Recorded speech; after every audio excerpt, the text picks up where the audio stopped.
Can I have the leftovers you throw away?" The question echoed in the silent night of the Whitmore mansion, but the person asking it had no idea that, within a few hours, those words would change the fate of one of the wealthiest families in the city. It was 5:30 in the morning when Mary Collins, 52 years old, moved around the industrial kitchen of the mansion with the precision of someone who knew every corner of that space. $12 million worth of Italian marble, Austrian crystal chandeliers, and a kitchen that could feed an entire restaurant. But that dawn, as on so many others over the past 3 months, Mary had a secret mission. With meticulous care, she separated the leftovers from the previous night's dinner. They weren't trash. They were untouched dishes, perfect fruits that would be discarded because the lady of the house demanded everything fresh daily, artisan bread that would lose its crispness. Mary arranged everything in clean bags, labeling each one with its contents. Rice with vegetables in one, fruit in another, bread and cakes in a third. The Whitmore mansion occupied an entire city block in the most upscale neighborhood. 8 bedrooms, a heated pool, a garage for 6 imported cars. Evelyn Whitmore, the owner, had inherited everything from her husband, who died 5 years earlier. At 48, with flawless blonde hair, she had never worked a single day in her life. But on that particular night, insomnia and boredom had made her get up earlier than usual. In the master bedroom, Evelyn tossed and turned on her $5,000 bed, unable to sleep. She decided to check the security cameras on her tablet, a habit she had recently developed. 24 cameras spread throughout the property, recording every movement, every breath. That's when she saw Mary in the kitchen, doing something strange with the food. "What the hell is she doing?" Evelyn muttered, zooming in on the image. She saw Mary placing food into bags, lots of food, more than any person could eat alone. Anger began bubbling in her chest. She was being robbed in her own house. Mary was finishing the 5th bag when she heard footsteps in the hallway. She knew every sound in that house, every creak, every echo. These were high heels on marble. Evelyn was awake. Mary's heart raced, but she kept working. Just 2 more bags left. The kitchen door burst open violently, slamming against the wall. Evelyn stood there in a silk robe, tablet in hand, her face red with fury. Behind her, 2 night guards she had woken up. Mary froze, 1 bag still in her hands. "So that's how it works?" Evelyn's voice cut through the air like a blade. 3 years working here and you robbing me in plain sight? Mary carefully set the bag down on the black granite counter, her hands trembling slightly. She knew that tone of voice, that look. In 20 years as a housekeeper, she had learned to recognize when a storm was about to break. "Mrs. Evelyn, I can explain," Mary began, keeping her voice low and respectful, but steady. The 2 guards positioned themselves strategically, blocking the only way out of the kitchen. "Explain?" Evelyn stepped forward, her heels cracking against the floor like whiplashes. "Explain how you steal food from my house? How much are you selling it for, Mary? $50? $100? Is it worth losing your job over scraps?" The noise woke other employees. Carol, the 60-year-old cook, appeared at the door in a hastily thrown-on uniform. Right behind her, John, the gardener, and Lucy, the maid. They all stopped at the sight. Mary cornered, Evelyn furious, bags of food spread across the counter. "Ma'am, I don't sell anything," Mary tried again. "This food was going to the trash. You yourself said you don't eat leftovers, that everything has to be fresh." Evelyn grabbed one of the bags and dumped its contents onto the counter. Perfectly good rice, grilled vegetables, an entire piece of lasagna that hadn't even been touched. This isn't trash, you thief. This is expensive food made with imported ingredients. That rice is Italian arborio. It costs $20 a pound. Mary felt all eyes on her. Carol lowered her gaze. She knew the secret but had never dared to get involved. John fidgeted nervously with his hands. Lucy bit her lower lip. They all knew Mary was the most dedicated among them. First to arrive, last to leave, never complained. "I give it to people in need," Mary finally said, lifting her chin. "People who have nothing to eat. It's not stealing if it was going to be thrown away." Evelyn's laugh echoed through the kitchen, cold and cutting. "People in need? Do you think you're some kind of Mother Teresa? A kitchen Robin Hood?" She turned to the other employees. "Did you know about this? Did you know she was stealing from me?" Silence was the only response. No one dared to speak. They all depended on that job. The minimum wage they earned barely paid the bills, but it was better than nothing. 3 years. Evelyn continued, circling Mary like a vulture. 3 years, pretending to be honest, efficient, trustworthy. "And all the while robbing me behind my back. How much have you taken, Mary? $1,000 in food, 2,000, 10,000. "Ma'am, please," Mary begged, tears starting to form. "I have a disabled daughter to care for. I need this job. I never kept anything for myself, I swear. It was all for those who needed it more." Evelyn stopped right in front of her, so close that Mary could smell the $500 French perfume. "Your disabled daughter is not my problem. If you can't support her on your salary, you should have thought about that before having her." The comment hit like a slap. Mary clenched her fists, fighting the urge to respond. But she needed that job desperately. "You know what?" Evelyn picked up the tablet again, her fingers sliding across the screen. "Let's see how long this has been going on. This system records everything for 90 days. Mary felt her blood run cold. 3 months. The cameras had 3 months of footage. Every night, every bag, every time she slipped out the back with food, all of it was there, recorded in high definition. The next few minutes were torture. Evelyn scrolled through the recordings, occasionally letting out exclamations of outrage. "Look at this! 5 bags on the 15th, 6 on the 22nd. Were you supplying an underground restaurant?" "It was 15 people," Mary finally admitted, her voice barely a whisper. 15 people who sleep in the park 3 blocks from here. Elderly, mothers with children, people who lost everything. Carol took a step forward, summoning courage. "Mrs. Evelyn, Mary is a good person. She was only trying to help." The look Evelyn shot at Carol made her step back immediately. "Do you want to go with her? Because I can make that happen easily." Silence once again dominated the kitchen. Evelyn continued watching the footage, her face growing redder and redder. She saw Mary meticulously organizing the food, saw her leaving through the back, saw her returning with empty bags and washing everything to leave no trace. "My God!" Evelyn exploded. "You set up an entire operation. Look at this.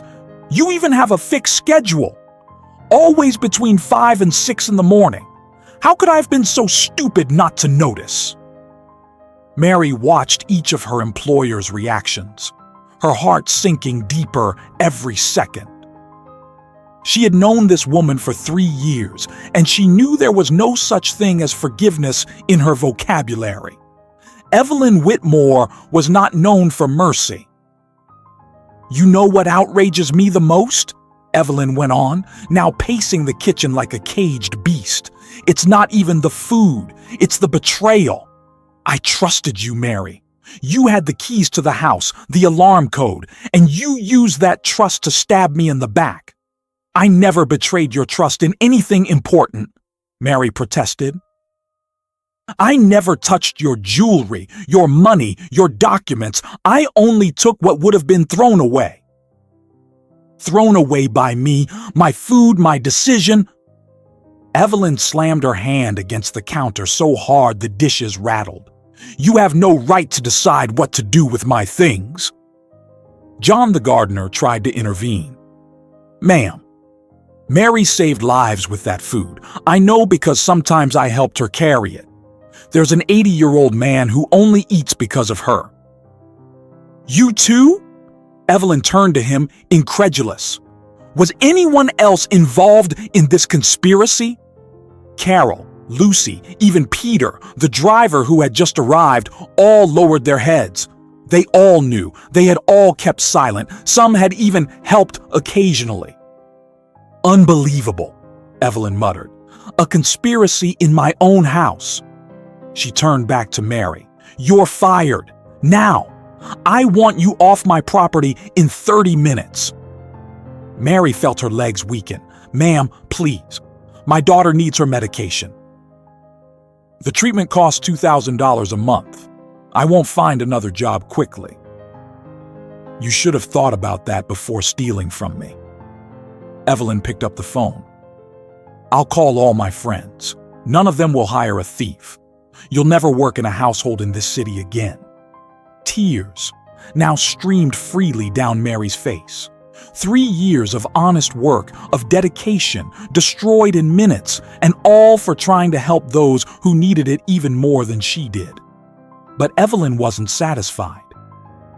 Even with Mary crying, even with her summary firing, she wanted more. She wanted to grasp the full extent of that betrayal. She connected the tablet to the 70-inch living room TV and ordered everyone to watch. "Let's see exactly what our dear Mary was up to," she said, with venomous sarcasm. "Maybe everyone will learn something about loyalty." The footage began playing at high speed. Mary arriving at 4:30 in the morning, starting her regular chores, cleaning, organizing. Then, always around 5:15, the ritual began. Opening the industrial fridge, checking the leftovers from the day before. The meticulousness was astonishing. Mary smelled each food item to make sure it was still good, separated by categories, packed everything carefully. In one recording, she even cut the bruised parts off fruits before packing the rest. "Look at the attention to detail," Evelyn sneered. "More care than when she serves my table." But there was something else in the footage that started to draw attention. On several occasions, Mary took money out of her own pocket and slipped it into an envelope along with the food. Small amounts, $10, $20, but it was her money. Carol couldn't keep quiet. "She uses her own paycheck to help those people. It's not just the food that would have gone in the trash." "Shut up, Carol," Evelyn snarled, but she kept watching. A recording from 3 weeks earlier showed something different. Mary wasn't alone. A man had come in through the back, about 60 years old, clothes worn but clean, a neatly kept gray beard. He helped Mary carry the bags. They talked for a few minutes. "Who's that?" Evelyn asked, pausing the image. "Mary, did you let a homeless man into my house?" Mary, who had stopped crying, looked at the screen. "That's Charles. He helps distribute the food to the others. He's a good person, polite. He never went beyond the kitchen." Evelyn resumed the footage. Charles appeared once a week, always at the same time, always through the same back gate. There was something familiar about him, but Evelyn couldn't place it. "How long has this man had access to my house?" Her voice was dangerously low.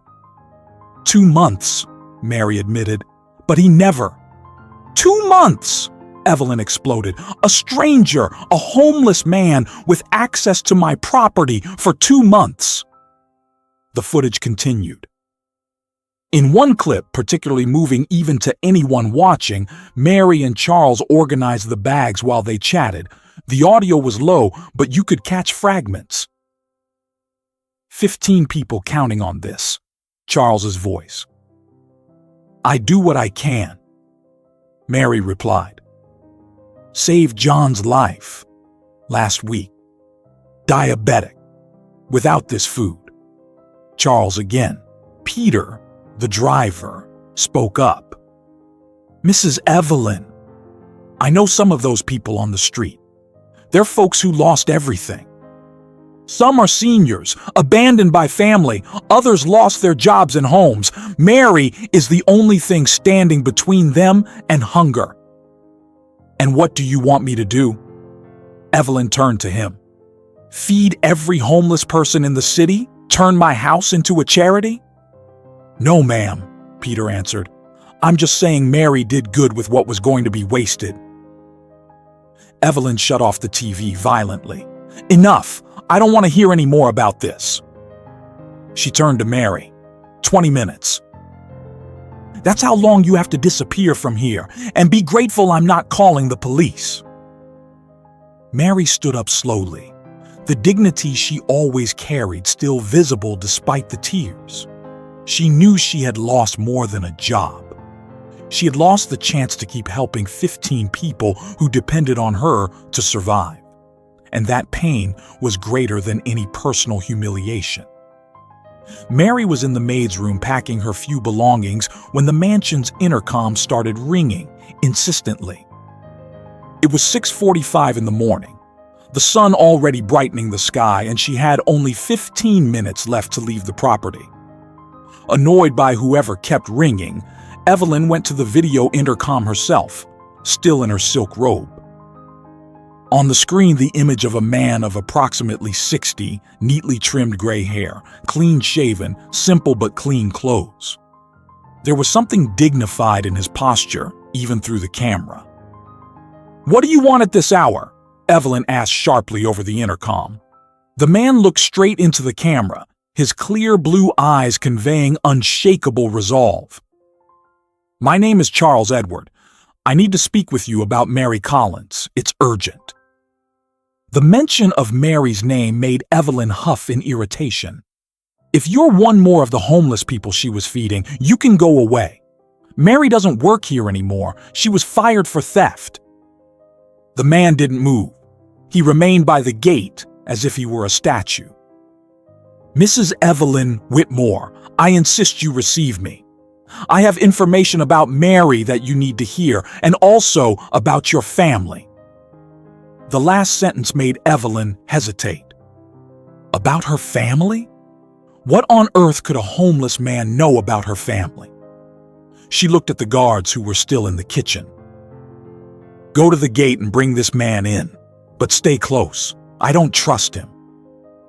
While the guards went to fetch Charles, Mary appeared in the living room carrying a small battered suitcase. Her eyes were red, but she held her head high. Carol, John, and Lucy followed in silence, clearly embarrassed by the whole situation. My 15 minutes are up, Mrs. Evelyn, Mary said firmly. I'm leaving as you ordered. At that moment, the front door opened, and Charles Edward walked in, escorted by the two guards.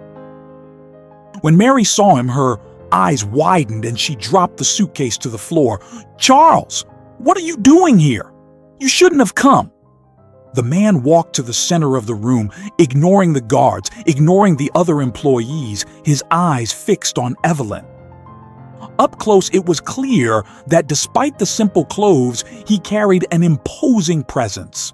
His hands were calloused but clean, his posture straight, and there was a refinement in his gestures that didn't match the image of an ordinary homeless man. Mrs. Evelyn, he began, his voice deep and well-spoken.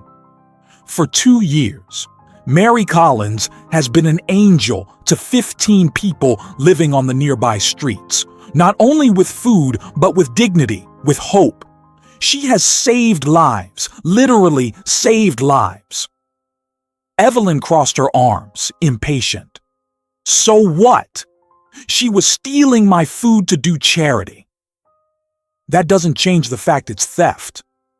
Charles took a step forward, and the guards tensed. but he raised his hands in a peaceful gesture. That food you would have thrown away fed a mother with 3 small children who was abandoned by her husband. It fed an 80-year-old man, a war veteran, forgotten by his family. It fed a young diabetic who, without that help, would have died 6 months ago. Charles Edward went on, his voice gaining emotional intensity with every word. Do you know what it's like to wake up not knowing if you'll eat that day? Do you know what it's like to see a child crying from hunger and have nothing to offer? Mary knows. She saw it every day and couldn't remain indifferent. He took a small, battered notebook from his pocket, its pages yellowed with time. Here are the names of everyone Mary helped. 15 lives, Mrs. Evelyn. 15 stories of people society discards the way you discard perfectly good food. Evelyn was growing increasingly irritated by the sermon. Look here, Mr. Charles, or whatever your name is. I don't care how many people Mary was helping. She used my property, my food, without my permission. It's theft, period. Charles opened the notebook and began to read. Mary Grace, 62, diabetic, living on the street for 3 years since her husband died and her children abandoned her. Without the food Mary brought, she would have fallen into diabetic coma at least 5 times. He turned the page. Joseph Anthony, 45, lost his construction job, lost his home, lost his family, tried to take his own life twice. Mary not only fed him but talked with him, gave him hope. Mary tried to interrupt, embarrassed by the exposure. Charles, please, you don't need to do this. I'm already leaving. But Charles continued, relentless. Peter Henry, 17, ran away from home because his father beat him. He was stealing to eat when Mary found him. Today, thanks to her food and support, he's back in school, working on his GED at night. Carol couldn't take it and began to cry softly. John lowered his head, ashamed he hadn't defended Mary more forcefully. Lucy hugged Mary, who also had tears streaming down her face. And there's more, Charles continued, now looking directly at Evelyn. There's Frank, 68, who worked his whole life as a metal worker and now lives on a minimum pension that doesn't even cover his medications. There's Rose, 32, who fled an abusive husband with 2 small children and hides on the streets afraid of being found. There's little Luke, 8 years old, who should be in school but has to help his mother collect cans. Evelyn was turning pale, but kept her hard expression. Sad stories don't justify theft. Charles closed the notebook and put it away carefully. You're right. Legally, Mary made a mistake. But morally? Morally, she is a hero. Do you know how much the food you throw away each month is worth? I calculated it. Approximately $15,000 worth of perfectly good food goes into the trash because you demand everything fresh every day. The numbers made Evelyn choke. $15,000, that couldn't be. You're lying. I don't throw away that much food. You hosted a dinner last week, Charles continued. 50 guests. Food for 100. More than half was left over. It all went into the trash, except what Mary managed to save. That food fed our 15 people for 3 days. Peter, the driver, spoke up. It's true, ma'am. I saw it being tossed. Lobster, shrimp, prime cuts. It hurt to see so much waste. Evelyn turned on him, furious. You're against me now, too. Charles used the distraction to step closer. There was something in his eyes, an old pain, a deep hurt that went beyond the present situation. Mrs. Evelyn, I didn't come here just to defend Mary. I came because I need to tell you something about me, about who I really am, and about why Mary kept this secret for so long. Evelyn studied Charles more closely now. There really was something familiar about him, something she couldn't identify, but that stirred old, buried memories.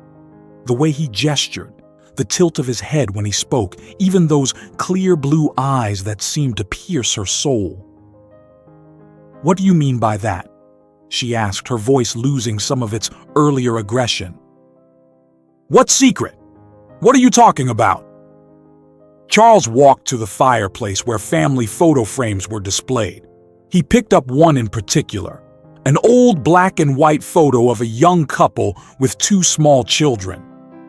Evelyn looked about 5 in the picture, smiling beside a slightly older boy. "Beautiful photo," Charles said softly. "The boy beside you. Your brother Edward, right?" Evelyn yanked the photo from his hands. "How do you know about my brother? Who are you really?" Everyone in the room was in absolute silence now, sensing that something much bigger was about to be revealed. Charles took from his worn wallet a laminated document yellowed with age. It was an old ID, more than 20 years old. The name on the document read, Charles Edward Whitmore. Evelyn took the document with trembling hands, her eyes moving from it to the man's face before her, trying to process the impossible. "Edward," she whispered, her voice almost inaudible. "Edward, is that you?" Mary stepped forward. "Mrs. Evelyn, I found out 2 years ago, when he told me his full name when I saw the documents, but he made me promise I wouldn't tell. He said you wouldn't want to know about him, not after everything." Evelyn staggered, and Carol quickly pulled a chair for her to sit. All the employees stood agape, looking from the man they knew as Charles, the homeless man, to Evelyn, trying to see the resemblance. And now that they knew, it was impossible not to see it. The same blue eyes, the same facial structure, even the way he furrowed his brow when concentrating. "Edward disappeared 10 years ago," Evelyn said, still in shock. "After he lost everything in the 2008 crisis. The company went under, he lost the house, the family. Vanished, without a trace. We searched for years. Edward, because now everyone knew it was him, sat on the couch, the weight of a decade of secrets finally lifting from his shoulders. I didn't disappear, Evelyn. I ran. I ran from shame, from failure, from having lost everything our father built. I couldn't face you, the little sister who always looked up to me, knowing I had failed so miserably." Evelyn was crying now, thick tears rolling down her perfectly made-up face. "You're my brother. My brother is alive. And you're living on the street?" Edward nodded, his own voice tight. 10 years, Evelyn. 10 years on the streets. At first it was pride, then shame, then I simply didn't know how to come back. How could I show up at your door after so long? How could I explain that the brother you admired had become a homeless man? Mary stepped closer. "He never asked for anything, ma'am. When I found out who he was, I wanted to tell you right away. But he begged me not to. He said he didn't want your pity, didn't want your money. That's why I kept bringing food, to care for him without you knowing." Carol was the first to break the stunned silence that had taken over the room. "My lord, Mr. Edward, little Edward, who used to play here when he was a kid?" She had started working for the Whitmore family 30 years earlier and had watched the two siblings grow up. Edward gave her a sad smile. "Hi, Carol. You look exactly the same, you know that? Time's been kind to you." The cook burst into tears, running to hug him, forgetting completely that he was now a man living on the street. Evelyn was still processing everything, her mind ping-ponging between the shock of discovering her brother alive and the anger of having been deceived. 2 years, she said. her voice trembling. "You're telling me that for 2 years, my brother has been eating leftovers from my house, sleeping on the street 3 blocks away, and nobody told me?" She turned to Mary. "You knew. You knew he was my brother, and you didn't tell me." Mary held steady despite the tears. "He made me swear, ma'am. He said if I told you, he'd disappear again, go to another city. I couldn't risk that. At least this way I could make sure he was eating, that he was surviving." Edward stood and walked to the window, looking out at the perfectly manicured garden. "You know, in the first months on the street, I'd come here sometimes. I'd stand on the other side of the fence looking at the house, watching you come and go. Once you almost saw me, but I ran across the street." He turned to face her. "You were beautiful, thriving, happy with Robert. I couldn't ruin that by showing up in your life as a failure." Evelyn stood up abruptly, her chair nearly toppling. "A failure? You're my brother, my only brother. I had a right to know you were alive."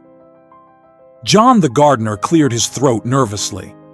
"Ma'am, excuse me, but I knew too. Not that he was your brother, but I saw Charles, Mr. Edward, when he came to pick up food with Mary. He always asked about you, if you were well, if you were happy." Evelyn looked around the room at all the familiar faces of her staff. "Everyone knew, all of you knew a man was coming here regularly, and none of you told me?" Lucy finally spoke. "We knew about Charles coming to help Mary, but no one knew he was your brother, ma'am. Mary never told that part to anyone." Edward confirmed it. "Mary was the only one who knew. She saw my old ID one day when it fell out of my wallet. She recognized the last name, did the math, but she kept the secret like I asked. She's a woman of her word, Evelyn, an honorable woman." Evelyn was trembling now. A mix of anger, pain, confusion, and relief warring inside her. Her brother was alive. After 10 years thinking he might be dead, he was there, right in front of her, but he was unrecognizable. The man who had once run a company with 500 employees now slept on the streets. The brother who had taught her to ride a bike now depended on leftovers to survive. "Why now?" she asked. "Why reveal yourself now after so long?" Edward looked at Mary with genuine affection. "Because this woman is about to lose her job because of me, because of all of us. I couldn't let that happen. Mary sacrificed so much to help us. She used her own paycheck to buy medicine for Frank, paid bus fare so Peter could go to job interviews. She's an angel, Evelyn, and you're about to fire an angel for doing what's right." Edward drew a deep breath before continuing his story, each word seeming to weigh a ton on his lips. "When the company went under in 2008, I lost everything in a matter of months. 500 employees laid off, suppliers unpaid, investors furious. I was 38 and suddenly owed $12 million. I sold everything I had. Apartment, cars, even my late wife's jewelry, but it didn't cover half the debt." He paused, his eyes lost in painful memories. The shame was worse than the financial loss. Our father had built that company from nothing, worked 50 years to create something solid, and I destroyed it all in 3 years of poor management. Evelyn sat again, her hands shaking in her lap as she processed each revelation. Mary remained standing, watching the two siblings with her heart in a knot. "In the first months, I slept in the car," Edward continued. "Then I had to sell it too. That's when I met the reality of the streets. At first I thought it would be temporary, that I'd bounce back quickly. But without a fixed address, no one hires you. Without a job, you can't get an address. It's a vicious circle that's almost impossible to escape." Carol served water to everyone, her hands trembling with emotion as well. She had known Edward since he was a boy. remembered him running through the house, getting into mischief with Evelyn. Seeing him like this, prematurely aged by life on the streets, broke her heart. I met Mary 2 years ago, Edward went on, looking at the housekeeper with boundless gratitude. I was sick, a pneumonia that nearly killed me. She found me collapsed in the park, called for help, stayed with me in the public ER for 12 hours. When they discovered I was homeless, they wanted to discharge me even while I still had a fever. Mary fought with the doctors, said she was my relative, lied to protect me. Mary lowered her head, embarrassed by the recognition. Anyone would have done the same, she murmured. Edward shook his head. No, Mary, very few people would. You didn't even know me, and you risked your job to help. Later, when I recovered, you started bringing food. At first, I didn't know it came from here, from my sister's house. When I found out, I wanted to vanish, go to another city, but you convinced me to stay, said you could help without Evelyn knowing. That's when he dropped the old ID, Mary explained, looking at Evelyn. I saw the last name Whitmore, saw the physical resemblance. I confronted him, and he confessed everything. He begged me not to tell, said he'd rather die on the street than come back as a failure. Mrs. Evelyn, I tried many times to persuade him to look for you, but he always threatened to disappear if I said anything. Evelyn walked up to Edward, stopping just inches away. She studied his face, searching for the brother she had known beneath the marks left by a decade of hardship. You have a scar on your chin, she said softly. You got it when you were 12. Fell off your bike trying to impress me with a trick. Edward touched the scar unconsciously. You cried more than I did that day. You thought it was your fault for daring me. Tears now streamed freely down Evelyn's face. I looked for you for years, Edward. I hired private detectives, placed ads, went to every hospital, every morgue. I thought you had died. Maybe that would have been better, Edward said bitterly. Better to remember me as the successful brother than as the failure I became. Evelyn's response was swift and fierce, a sharp slap across her brother's face that echoed through the room. Everyone held their breath, shocked by her reaction. Don't you ever say that again, she cried, her voice choked with years of repressed pain. Never again. You have no idea the hell I lived thinking I'd lost my only brother. Sleepless nights imagining you dead somewhere, alone, abandoned.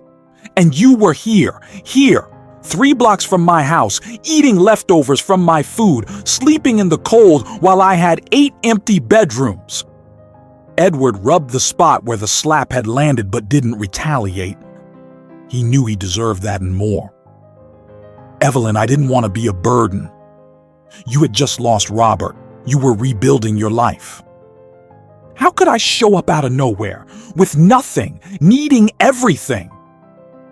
Evelyn grabbed him by the shoulders, shaking him hard. Because you're my brother, my blood, the only family I have left. I'd share everything with you, everything. This house, the money, everything is ours, not mine. Mary tried to intervene gently. Mrs. Evelyn, Mr. Edward was ashamed. It's hard for a man to accept help, especially from someone he always protected. Evelyn turned to her, her face flushed with emotion. And you allowed this. You let my brother live as a homeless man, knowing I was here, that I could help. Mary stood firm. With all due respect, ma'am, I tried many times to convince him, but he's an adult. He has the right to make his own choices. What I could do was make sure he didn't starve or freeze, and that's what I did. Edward stepped closer to his sister again. Evelyn, Mary saved my life more times than I can count, not just with food, but with dignity. She never treated me like a beggar, always like a human being. She talked to me, asked for advice, made me feel useful. Do you know many people who would treat a homeless person like that?" John the gardener spoke up timidly. "It's true, ma'am. Many times I saw Mr. Edward helping Mary organize the donations. He knows every person on the street by name, knows each story, each specific need. He's become a kind of leader among them," Carol added, wiping her tears. "Mary once told me, without saying who it was, that there was a very polite gentleman among the homeless who helped her distribute food fairly, who prevented fights, who looked after the weakest. That was Mr. Edward, wasn't it?" Edward nodded. "In these 10 years, I've learned more about humanity than in my entire previous life. I've seen people who had nothing share the little they had. I've seen real solidarity, not condescending charity." Mary understood that. She didn't give alms, she shared. Evelyn was now pacing the room, processing everything. 10 years, Edward, 10 years. Do you know how many times I cried on your birthday? How many times I went to your old apartment hoping you'd come back? I kept your things, your photos, your clothes. They're all in the room that was yours when we were kids." Edward was visibly moved now. "You kept my things?" Evelyn laughed through tears. "I kept everything. Even that out-of-tune guitar you insisted on playing. Even your school swim trophies, all of it waiting for you to come back." Peter, the driver, cleared his throat. "Ma'am, excuse me, but I need to say something. I met Mr. Edward 6 months ago without knowing who he was. He helped me when my son got sick. Not with money, obviously. But he stayed with me all night at the public hospital, gave me strength when I thought I was going to lose my boy. A man living on the street, comforting someone with a home and a job. That's greatness, ma'am. That's character." Mary finally picked up her small suitcase, getting ready to leave. "Well, now that everything's out in the open, I'll be going. At least Mr. Edward won't be helpless anymore." Evelyn stopped her. "Wait, we're not done. I need to understand something. You used your own money to help these people, including my brother. Why? What did you get out of it?" Mary set the suitcase down again, looking directly into Evelyn's eyes. "You really don't understand, do you? Not everything in life is about getting something. Sometimes we do things because they're right, because we can't sleep knowing someone is suffering when we can help." Edward stepped in. "Evelyn, there's something else you need to know. Mary has a 16-year-old daughter with cerebral palsy. She needs medications that cost $2,000 a month, physical therapy that costs $500 a week, a special wheelchair that costs $8,000. Even with all those expenses, Mary still set aside part of her paycheck to help others." Carol confirmed it. "It's true, ma'am. Many times I saw Mary counting coins to see if she could buy extra medicine for someone on the street. She'd skip lunch to save money." Lucy added, "One time she sold the only gold necklace she had, her mother's heirloom, to buy antibiotics for a homeless child with pneumonia." Evelyn was stunned by each revelation. She looked at Mary with new eyes, seeing now not an employee who had betrayed her trust, but an extraordinary woman she had completely misjudged. "Your daughter, how is she?" Evelyn asked, her voice soft now. "She's at home, alone," Mary answered, glancing nervously at the clock. "The neighbor watches her while I'm at work, but I need to get back. With the firing, I'll have to find another job fast, or I won't be able to pay for her treatment this month." Edward stepped closer to Mary. "Evelyn, this woman is what our mother would have called an angel in disguise. Remember how Mom always said angels live among us, doing good quietly? Mary is exactly that." Evelyn's inner conflict was visible. Everything she believed about property, about rights, about social hierarchy was being challenged. Her brother, whom she had mourned as dead, was alive thanks to this woman she was firing. 15 people survived on the leftovers she threw away without a thought. A girl with cerebral palsy might lose her treatment because Evelyn couldn't tolerate her leftovers being used for good. The living room clock read 7:30 in the morning. The sun was already high, flooding the room through the huge windows, creating a brutal contrast between the luxury of the setting and the poverty of the revelations that had just been made. Evelyn looked from Mary to Edward, her mind trying to process everything she'd learned over the last 45 minutes. Her brother was alive but preferred living on the streets to asking for help. Her most humble employee was, in fact, the noblest person she had ever met. 15 lives depended on leftovers she discarded without thinking. "Mary," Evelyn finally said, her voice hoarse with emotion, "forgive me." The request took everyone by surprise, especially Mary, who widened her eyes, unable to believe what she'd heard. "Ma'am?" Mary asked, certain she'd misunderstood. "Forgive me," Evelyn repeated, tears streaming again. "For judging you without knowing your story, for calling you a thief when you're a heroine, for nearly destroying so many lives with my arrogance and blindness." Edward tried to approach his sister, but she raised a hand, asking him to wait. She walked up to Mary and, to everyone's shock, knelt before her. Carol let out a muffled gasp. John and Lucy stood open-mouthed.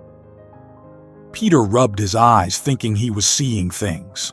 Evelyn Whitmore, the proudest woman they knew, was on her knees before the housekeeper. "Please, Mary, don't leave. Don't abandon my brother. Don't abandon the people who depend on you. Don't abandon me now that I'm finally beginning to understand what truly matters in life." Mary quickly tried to lift Evelyn up. "Ma'am, please, don't do this. Get up. It's not necessary." But Evelyn held her hands. "It is necessary for me, for my soul. I've spent years living in this bubble of luxury, thinking I was superior because I had money. You showed me, without saying a word, that I was the poorest of all. Poor in spirit, poor in compassion, poor in humanity." Edward was crying openly now, watching his sister, always so aloof, humble herself willingly. "Evelyn, stand up. Mary has already forgiven you. I know her heart." Evelyn rose slowly, still holding Mary's hands. "Stay, please. Not as an employee, but as an administrator. I want to turn this house into something useful. Edward, you too. This is your home. It always has been. Come home, my brother." Edward stared at his sister, unable to believe what he'd just heard. 10 years on the streets, 10 years of shame and self-reproach, and now Evelyn not only forgave him, but begged him to return. Mary was stunned as well, her suitcase still in hand, unsure how to respond to such an unexpected proposal. "Mrs. Evelyn," Mary began cautiously, "you're very emotional right now. Maybe you should think this over before making such big decisions." Evelyn shook her head firmly. "No, Mary. For the first time in years, I'm thinking clearly. Look at this house. 8 bedrooms for one person, 5 bathrooms that never get used, a kitchen that could feed 50 people and only cooks for me. It's obscene. It's immoral to have so much while my own brother sleeps on the street and children go hungry 3 blocks from here." She turned to all the staff present.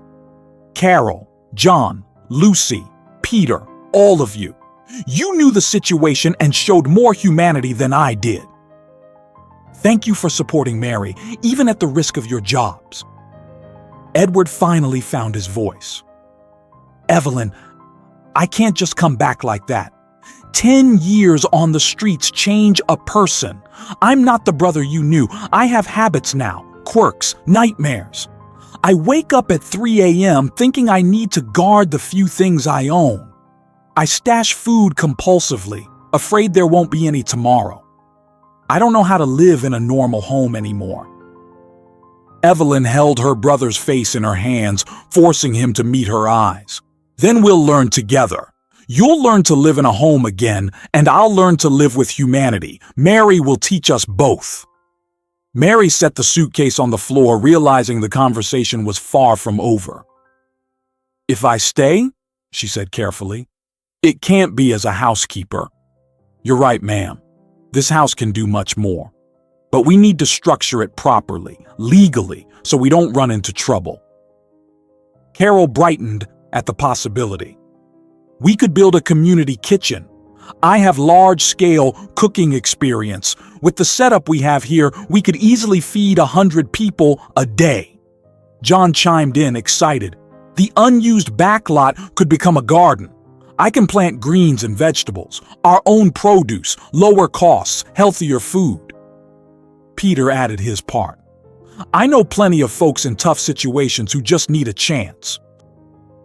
We could create a support network, not just food, but job placement, IDs, and paperwork, medical care."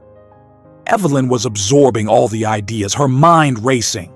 Yes, yes to everything. "Mary, you'd be the general coordinator, salary of $8,000 a month plus benefits. Edward, you know the needs of people on the street better than anyone. You'll be director of operations. Carol, head of the community kitchen. John, in charge of the garden and maintenance. Lucy and Peter, general support and logistics." "Wait," Edward protested. "You can't just create a charity overnight. You'll need permits, registration. And more importantly, Evelyn, are you sure this is what you want? Isn't this just the emotion of the moment?" Evelyn walked over to the portrait on the wall, an oil painting of her with her husband Robert, made 2 years before he died. "Robert always said I had a good heart, but that money had hardened it. He'd be happy about this. In fact, I think he sent Mary to us to teach me, to find you, to save all of us." Mary stepped closer to Evelyn. "Ma'am, if we're going to do this, it has to be done right. I know a social worker who can help with the paperwork. We can create a nonprofit organization, a proper 501c3 with its own EIN, everything legal and transparent, but it will take time, at least 3 months to set it up." Evelyn nodded. 3 months then. "But we can start informally before that, can't we? The people you help can't wait 3 months." Edward looked at Mary with admiration. "You're really going to do this? Turn this house into a place of help?" Mary smiled. "Not a charity, an empowerment center. People don't just need food, they need hope and self-worth. We can offer classes, workshops. I know you have friends who own businesses who could help with job openings." Evelyn was radiant now. The transformation on her face was visible. The bitter woman who had woken up furious at 5:30 was gone, replaced by someone with purpose and hope. "Mary, your daughter. Bring her to live here. We have more than enough space. We can adapt a room for her needs. She'll have full medical support, daily physical therapy, whatever she needs." Mary began to cry again, but now they were tears of gratitude. "Ma'am, that's too much. I can't accept so much." Edward stepped in. "Mary, you took care of me for 2 years without asking for anything. Let us take care of you and your daughter now. It's the least we can do." Carol clapped her hands, breaking the emotional tension. "Then it's settled. I'll start planning the weekly menu. With the budget you spend just on your own meals, I can feed 50 people a day easily." Lucy was doing figures on a sheet of paper. "Ma'am, just on cleaning products we overbuy every month, we can save about $2,000 to invest in food." Peter was already on the phone. "I'm calling my brother-in-law at the Department of Social Services. He can fast-track the paperwork." John ran out to the backyard shouting, "I'll start prepping the soil today. In 2 months we'll have fresh veggies." Evelyn turned to Edward, who still seemed in shock. "My brother, Welcome home. Your room is exactly as you left it. Clean clothes in the closet, your out-of-tune guitar in the corner, even that ridiculous poster of the rock band you loved. Edward finally allowed himself to cry, hugging his sister tightly. 10 years of pain, shame, and loneliness washed away by tears of reconciliation. Mary watched it all with a warmed heart. In a single morning, what had begun as firing and humiliation had turned into rebirth and hope. Not just for her, but for Edward, for Evelyn, for all the staff, and especially for the dozens of people who would benefit from this transformation. She picked up her phone and called the neighbor who looked after her daughter. "Hi, Miss Mary. Could you bring Sophie to the address I'm about to text you? Yes, everything's fine. Better than fine, actually. Our lives just changed completely." While Mary gave the address, Evelyn stepped closer to Edward. "Do you know what we'll call the project? Mary House, in honor of the woman who taught us what really matters." Mary heard and protested. "No, ma'am. How about Hope House or Fresh Start House?" Edward smiled. "What about Second Chance House? Because that's what we're all getting here, a second chance to do what's right." Everyone agreed. Second Chance House would be officially launched in 3 months, but informally it would begin that very day. At 8 o'clock on that transformative Tuesday morning, the first community meal would be served, and the first to sit at the table would be Edward Whitmore, not as a homeless man receiving charity, but as a brother, a director, and a living symbol that every life has value, every person deserves dignity, and that sometimes it takes angels disguised as housekeepers to teach us life's most important lessons. Evelyn looked out the window and saw the city waking up. Outside, 15 people waited for the daily meal Mary had been providing. Today, for the first time, they wouldn't eat in hiding at the park. Today, they would walk through the front door, sit at a set table, and be served with dignity. "Mary," Evelyn said softly, "thank you for teaching me that true wealth isn't what we own, it's what we share." Mary smiled, finally relaxing after the emotional roller coaster of that morning. "Mrs. Evelyn, true wealth is what you're doing now, turning privilege into purpose, luxury into love of neighbor. Your brother was right. Your mother would be very proud." And so, on that sunny morning, the Whitmore mansion stopped being just a rich people's house and became a beacon of hope. And all because a humble housekeeper had the courage to do what was right, even when it meant risking everything.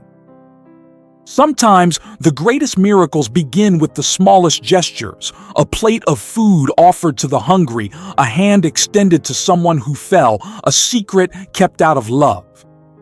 Mary had planted seeds of kindness for 2 years. Now at last, it was harvest time.